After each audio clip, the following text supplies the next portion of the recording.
maka Jatim berundang khususnya ya dibagi-bagi untuk mengecek secara langsung pelaksanaan vaksinasi.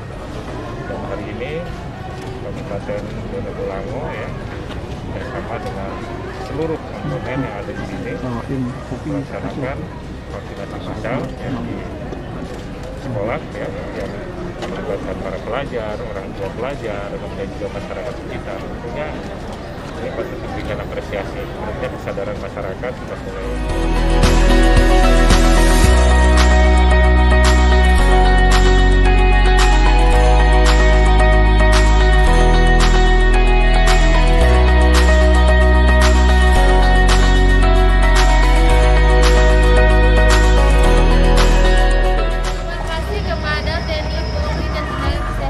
Kami sudah divaksin.